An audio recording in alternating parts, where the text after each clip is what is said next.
Ever wonder why we can be so kind one minute and so cruel the next? Why we'll donate to charity but also argue over parking spots? Turns out it's not just bad moods, it's millions of years of evolution. A new study, Evolutionary Anthropology, 2024, explains how war and peace are both baked into our DNA. Stick with me and you'll learn. Why we got our violent side from chimpanzees, thanks cousins. How cooking food and gossiping accidentally made us nicer. Why your brain is actually shrinking, and no, it's not because of your phone. From hunting to fighting, our chimp legacy. Imagine this. 7 million years ago, our ape ancestors were just trying to catch dinner. They teamed up to hunt, which was great until they realized those same skills worked on each other. As researcher Hugo Meijer says, if you're good at killing prey, killing rivals isn't a big jump. Proof? The oldest known murder victim is a Homo erectus skull from 1.77 million years ago with a suspicious crack found in Georgia. And those sharp spears early humans used for hunting?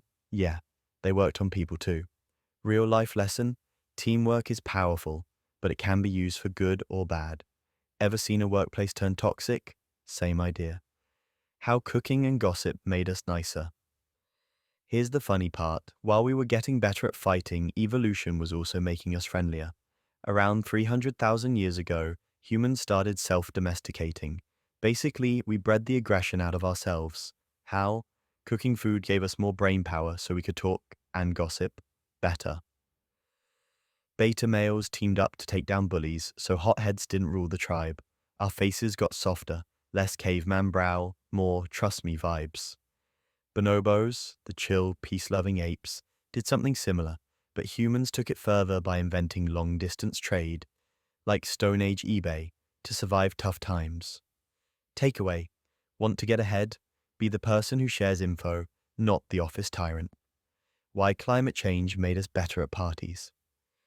Back in the Ice Age, the weather was all over the place. To survive, humans started trading with groups hundreds of miles away. That meant less fighting and more teamwork. Sound familiar? Ever bond with strangers during a power outage? Same idea. Tough times force us to work together. The mystery of the shrinking brain.